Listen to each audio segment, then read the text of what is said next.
अब अगर मैं नेक्स्ट डिस्कशन कर रहा हूं और नेक्स्ट डिस्कशन हमारा चल रहा है राउथ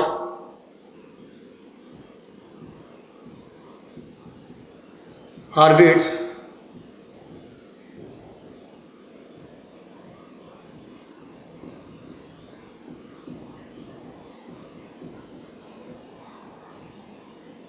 राउथ हॉर्विट्ज क्राइटेरिया। अब देखो राउथ हॉर्विट्ज था क्या और किस तरीके से ये क्राइटेरिया फुलफिल करता है और ये काम क्या करता है, उसको समझाने के लिए मैं बताऊं कि देखिए स्टेबिलिटी की अगर मैं बात करता हूं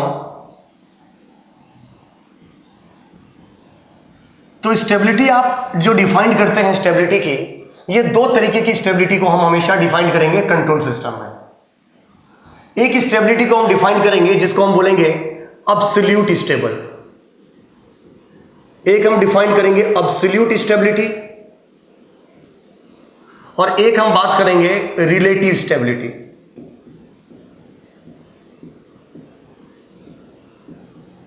एक बात होगी अब्सोल्यूट स्टेबिलिटी की और एक बात होगी रिलेटिव स्टेबिलिटी की। और सब अब्सोल्यूट स्टेबिलिटी क्या होती है? अब्सोल्यूट स्टेबिलिटी होती है कि सीधा इतना कमेंट कर देना कि whether the system is stable और not is called absolute stability. जबकि रिलेटिव स्टेबिलिटी ये होता है कि हमको ये देखना कि सिस्टम अगर स्टेबल है तो किस हद तक स्टेबल है, इसको हम बोलते हैं रिलेटिव स्टेबिलिटी। इसका मतलब अब्सोल्यूट स्टेबिलिटी में बस इतना कमेंट कर देना कि whether the system is stable और not is called absolute stability. और रिलेटिव स्टेबिलिटी का मतलब होता है the degree of stability is known as the relative stability. इसका मतलब यहां से अगर मैं बात करूं अब्सोल्यूट स्टेबिलिटी की, तो अब्सोल्यूट स्टेबिलिटी की अगर मैं बात करूं तो सीधी चीज मैं बोल सकता हूं अब्सोल्यूट स्टेबिलिटी के अंदर to comment on the system, to comment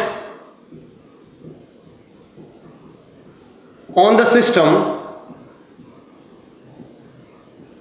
to comment on the system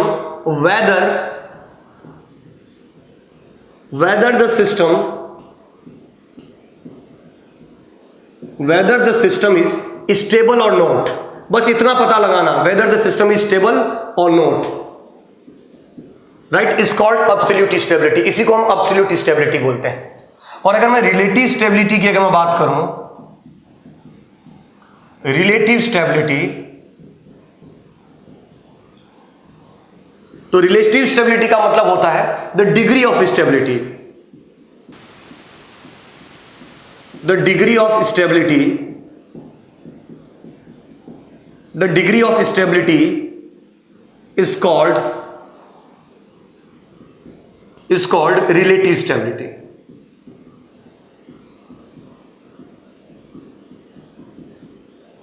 the degree of stability is called relative stability. और एक खास बात, दिस स्टेबिलिटी यानी relative stability, relative stability, relative stability is defined in the terms of gain margin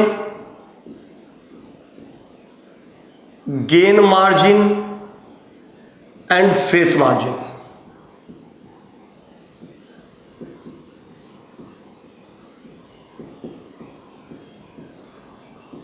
and zeta, इसको बोलते हैं हम degree of stability. कि सिर्फ ये पता लगना कि गेन मार्जिन, फेस मार्जिन और जीटा के टर्म्स में अगर कभी भी स्टेबिलिटी डिफाइन की जाती है तो उसको बोलते हैं रिलेटिव स्टेबिलिटी। और अब्सोल्यूट स्टेबिलिटी का क्या मतलब, बस इतना पता करना कि सिस्टम स्टेबल है कि नहीं।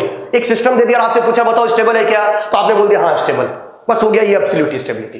रिलेटिव स्टेबिलिटी आपने बोला हाँ ये स्टेबल तो है, पर ये स्टेबल इसलिए क्योंकि ये जियोमेगा एक्सिस से इतना दूर है लेफ्ट में, इसको आपने बोल दिया रिलेटिव स्टेबिलिटी। रेफरेंस के हिसाब से आप पता लगाते हो कि स्टेबल है कि नहीं। फॉर एग्जांपल, अगर आपने सीधा इतना किया कि सर इस सिस्टम के दो पोल यहां हैं और आपने बोल दिया अभी एक पोल यहां है और एक पोल यहां है, -2 और -1 है। अब आप रिस्पेक्ट में बात की जा रही है कि सर ये वाला पोल इस वाले पोल के कंपैरिजन में ज्यादा दूर है लेफ्ट हैंड साइड में, इसलिए ये ज्यादा स्टेबल है। तो इसको हम बोलते हैं रिलेटिव स्टेबिलिटी। क्यों? क्योंकि ये किसी के रिस्पेक्ट में कैलकुलेट की गई।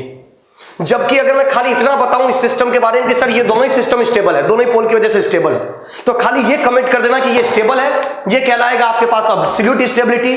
और रिलेटिव स्टेबिलिटी के लिए ये कमेंट कर देना कि सर ये जी ओमेगा एक्सिस से दोनों इधर है और एक 1 दूर है और एक 2 दूर है, ये रेस्पेक्ट में बात हो रही है, तो हम इसको बोलेंगे रिलेटिव स्टेबिलिटी। इसको अगर मैं बोलता हूं सर ये इसके रेफरेंस में और ज्यादा दूर है, तो इसलिए हमने बोल दिया कि ये और ज्यादा स्टेबल है, ये हो गया रिलेटिव स्टेबिलिटी, क्योंकि किसी के टर्म्स में रिस्पेक्ट की जा रही है, राइट, डिफाइन किया जा रहा है।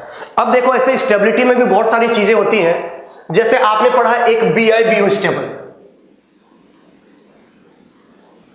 BIBO stable. अब सर BIBO स्टेबल क्या होता है समझिएगा। BIBO स्टेबल की अगर मैं बात करूं, बाउंडेड इनपुट बाउंडेड आउटपुट, अगर मैं स्टेबल की बात करता हूं तो BIBO स्टेबल होता है कि सर अगर एक कोई सिस्टम है कुछ इस तरीके का, कोई ये सिस्टम है कुछ इस तरीके का, और मैंने बोला इस सिस्टम का h ऑफ टी है और ये इनपुट अप्लाई कर दिया गया है f ऑफ टी, और यहां से आउटपुट आया है y ऑफ टी, राइट। मैंने बोला ये कोई सिस्टम है।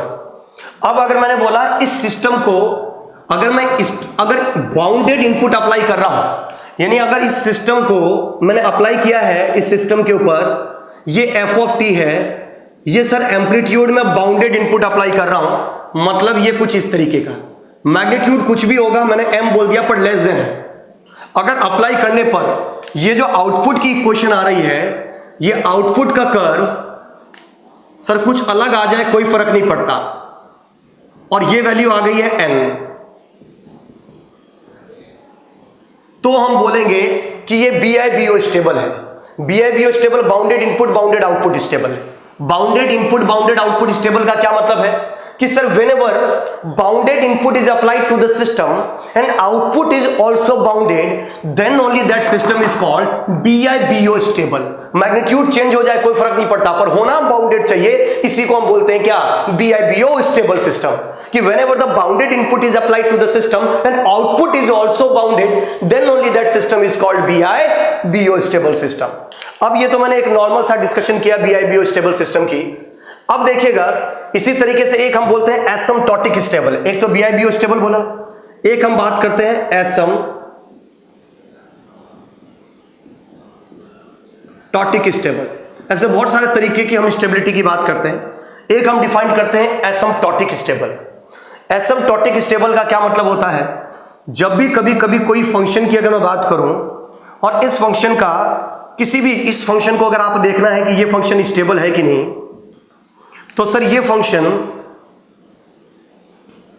डिक्रीजिंग फंक्शन होना चाहिए, और डिक्रीजिंग फंक्शन होना चाहिए मतलब limit t tends to infinity of f of t, इसकी वैल्यू अगर मैं देखा जाए तो 0 होना चाहिए, राइट। और minus infinity to plus infinity f of t dt, ये वैल्यू फाइनाइट आनी चाहिए, then that system that stability is known as asymptotic. Asymptotic मतलब जब डिक्रीजिंग फंक्शन बनेगा तो होगा asymptotic stable, normally BIBO stable. और अगर मैं बात करूं मैंने तो स्टेबिलिटी की, तो हमने दो तरीके से बात करी, एक एब्सोल्यूट स्टेबिलिटी और एक रिलेटिव स्टेबिलिटी। ये कुछ स्टेबिलिटी के टर्म्स हैं जो बार बार यूज होने वाले हैं कि BIBO स्टेबल क्या है, एसिम्प्टोटिक स्टेबल क्या है, राइट, एब्सोल्यूट स्टेबल क्या होता है, रिलेटिव स्टेबल क्या होता है, ये सब चीजों की बात करेंगे। अब देखिएगा मैं इसको डिफाइन करने की कोशिश करूं तो राउथ-हार्विट्ज का क्राइटेरिया के हिसाब से कि Routh Hurwitz is always used to find the absolute stability, यानी राउथ-हार्विट्ज क्राइटेरिया किसके लिए यूज होता है, एब्सोल्यूट स्टेबिलिटी के लिए। इसका मतलब मैं इधर लिख देता हूं कि Routh Hurwitz criteria RH is used for absolute stability. Absolute stability का मतलब क्या है, सिर्फ इतना पता करना है कि सिस्टम इज स्टेबल और नॉट, इसी को अपन क्या बोलते हैं, एब्सोल्यूट स्टेबिलिटी। ये राउथ-हार्विट्ज क्राइटेरिया कहलाता है। अब देखो एक बार मैं सिस्टम की लोकेशन की पोल एक और मैं लिख देता हूं, स्टेबिलिटी इज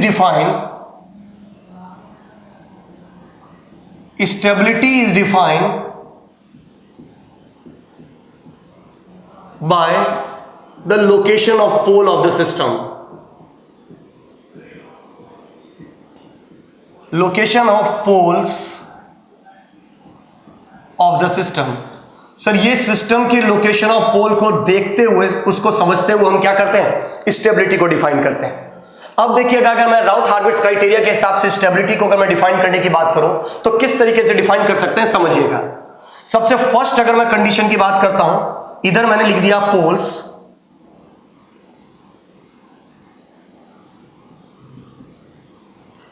इधर मैंने लिख दिया पोल्स,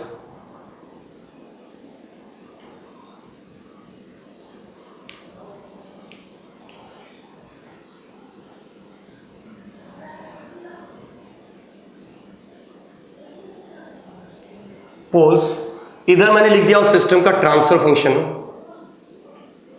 इधर लिख दिया टाइम डोमेन, और इधर लिख दिया उस फंक्शन का time domain curve, time domain curve. यानी इधर पोल्स लिख दिया, इधर ट्रांसफर फंक्शन लिख दिया।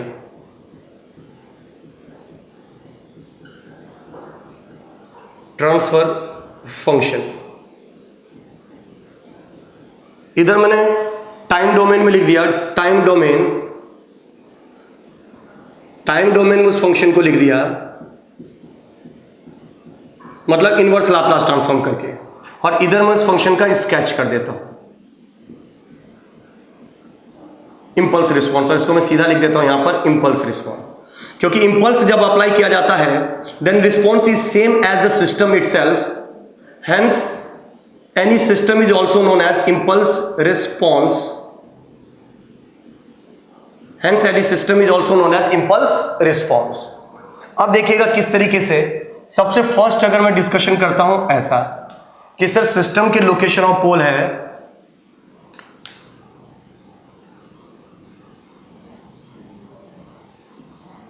ये सिग्मा और ये जे ओमेगा, और सिस्टम की लोकेशन ऑफ पोल है इस जगह माइनस ए। अगर ऐसा कर दिया तो सर इस सिस्टम का ट्रांसफर फंक्शन है 1/s + a। यही सिस्टम का ट्रांसफर फंक्शन, बिल्कुल यही। टाइम डोमेन में इस फंक्शन को लिखेंगे तो सर इस फंक्शन को लिखोगे आप सीधा टाइम डोमेन में, तो ये बनेगा e⁻⁻⁻at। मैं ut नहीं लिख रहा हूं क्योंकि मुझे पता है कि ये नेगेटिव की तरह फंक्शन बनेगा, सबके साथ u मल्टीप्लाई है। और इस फंक्शन को अगर आप स्केच करोगे तो this function will be looking like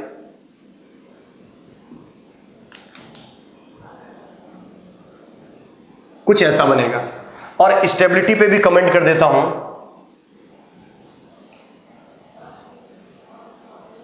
stability यहां लिख देता हूं,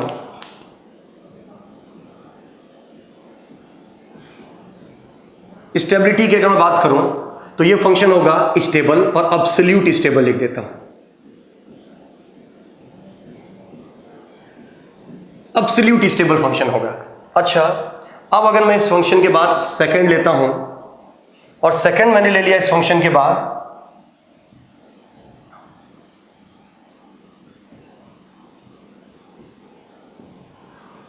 सर इस सिस्टम के अंदर मैंने लिखा ये है सिग्मा, ये है जे ओमेगा, और इस सिस्टम के पोल को मैंने ले लिया इसी जगह दो लोकेशन ऑफ पोल है। तो इस सिस्टम के अंदर दो लोकेशन पोल है, तो इसका बनेगा 1/s + a का होल स्क्वायर। ये बनेगा आपके पास t e⁻⁻⁻at, और इसका जब आप बनाओगे तो ये फंक्शन बनेगा कुछ इस तरीके का, ऐसा इंक्रीजिंग, और फिर कुछ इस तरीके का, राइट। और ये फंक्शन भी जो होगा ये एब्सोल्यूट स्टेबल फंक्शन होगा।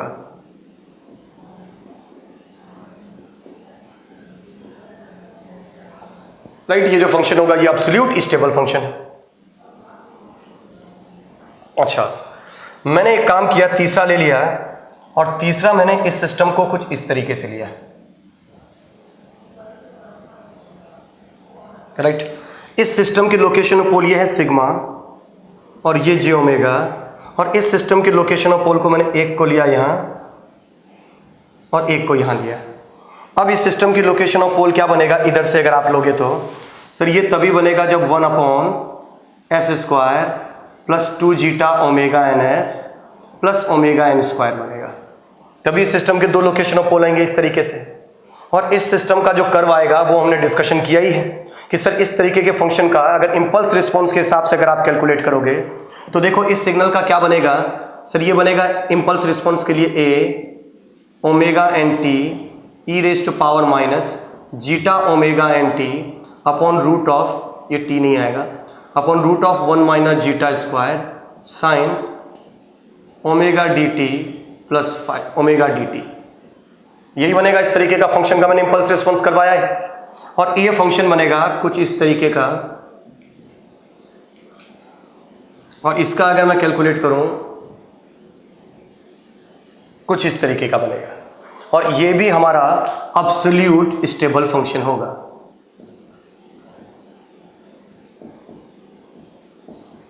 ये भी फंक्शन क्या होगा? एब्सोल्यूट स्टेबल फंक्शन होगा। अब अगर मैं डिस्कशन करता हूं इसके बाद अगला, थर्ड के बाद फोर्थ, तो इसी में इरेज करके लिख देता हूं फोर्थ, ये 3 आपने लिख दिया होगा। इसके बाद इसी में आगे आप टेबल में बनाएंगे, और मैं फोर्थ पॉइंट की डिस्कशन करता हूं इसी के अंदर।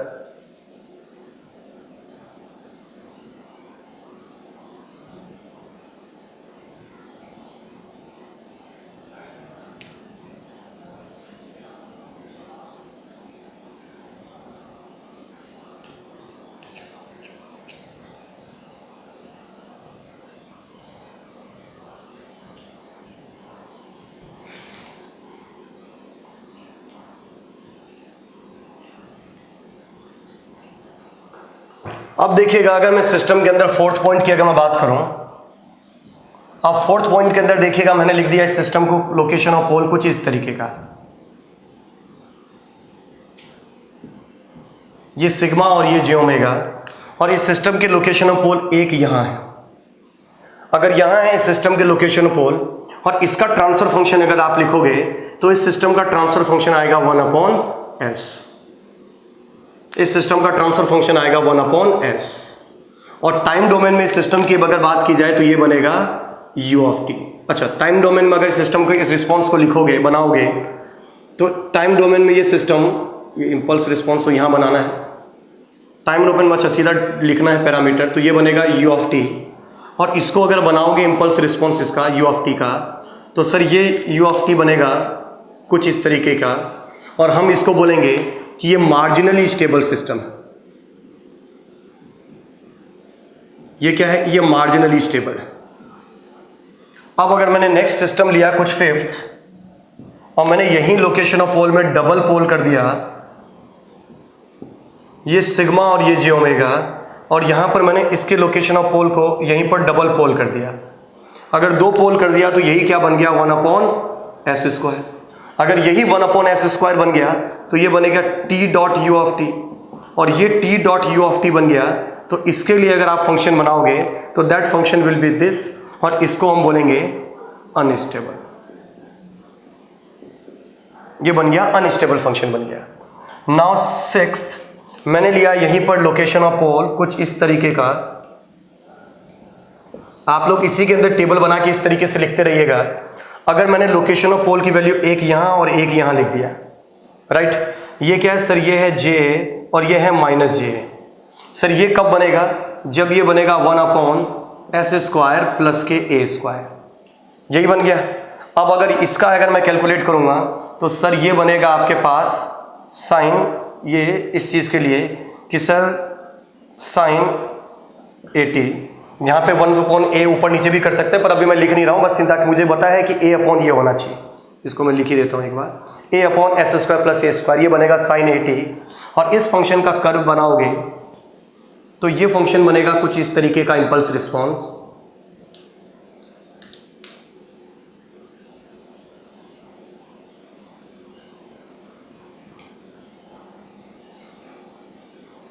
और ये बन गया आपके पास 1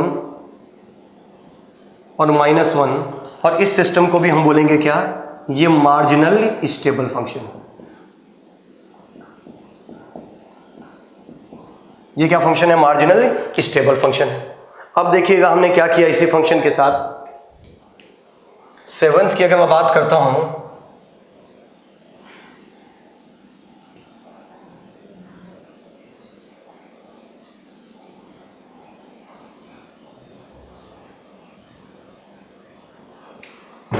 अब अगर मैं 7th फंक्शन की अगर मैं बात करता हूं तो समझिएगा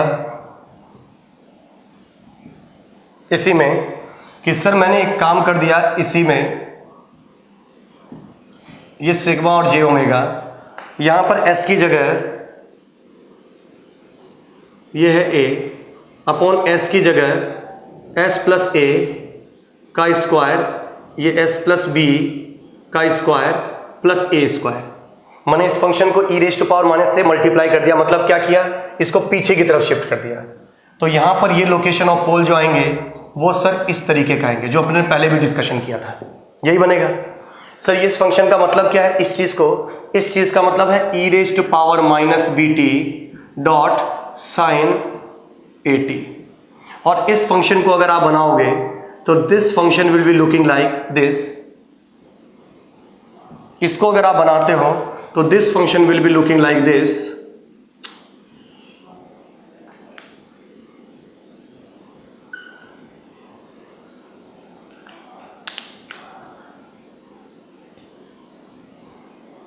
ऐसा ही, और ये हमेशा आप देखोगे तो this function is a stable function. यही क्या बनेगा, स्टेबल फंक्शन बनेगा। अगर यही चीज एट्थ, अगर इसी फंक्शन में मैं कुछ ऐसा लिख दूं और मैं लोकेशन ऑफ पोल सिग्मा और जे ओमेगा, और इसके लोकेशन ऑफ पोल को मैं इधर शिफ्ट कर दूं, यानी मैंने क्या लिखा, ए अपॉन एस माइनस बी का whole square plus A square. इसका मतलब ये फंक्शन क्या बन गया सर, ये फंक्शन बन गया e raise to power b T dot sine A T. और ये अगर ऐसा बन गया तो टाइम डोमेन में इसका इंपल्स रिस्पॉन्स अगर आप बनाओगे तो ये फंक्शन बनेगा कुछ इस तरीके का।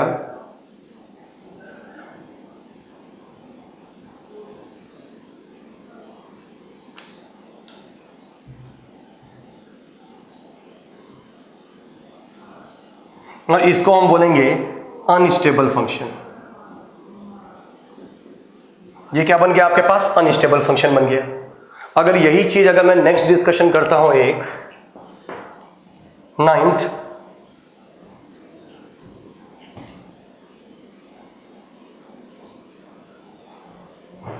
अगर 9th मैंने डिस्कशन किया इसी फंक्शन के लिए कि 9th मैंने सर यहां पर ये सिग्मा और ये जी ओमेगा इसी लोकेशन पर एक इधर और एक इधर और एक इधर कर दिया, यानी प्लस जे और माइनस जे पे दो लोकेशन ऑफ पोल डाल दिए। कहने का मतलब कितना हो गया सर, ये हो गया आपके पास ए अपॉन, इधर अगर आप लिखेंगे तो A upon S plus A, S square plus A square, S square plus A square का होल स्क्वायर। और इसको अगर आप लिखेंगे तो टाइम डोमेन में T dot E raise to power T dot sine T. अगर टी डॉट साइन टी की अगर मैं ग्राफ बनाऊंगा तो टी डॉट साइन टी का ग्राफ देखिए, ये एक्सपोनेंशियल था, ये लीनियर हो गया। और अब इस सिस्टम को अगर आप बनाओगे तो ये बनेगा, ये भी कुछ इस तरीके का। और यहां से अगर मैं बात करूं तो ये फंक्शन भी क्या है, अनस्टेबल है। अगर यहां से ये फंक्शन भी अनस्टेबल है तो समझने की कोशिश करेंगे हम कि सर जब भी कभी डबलेट फोल यानी same location of imaginary axis पे whenever the repeated pole are present on the imaginary axis, it will make the directly system unstable because in the time domain that function is multiplied by t, and as the function is multiplied by t, then it is damped increasing function, and as we know the damped increasing function is always a unstable function. Hence we can say that the repeated pole present at the imaginary axis make the system unstable.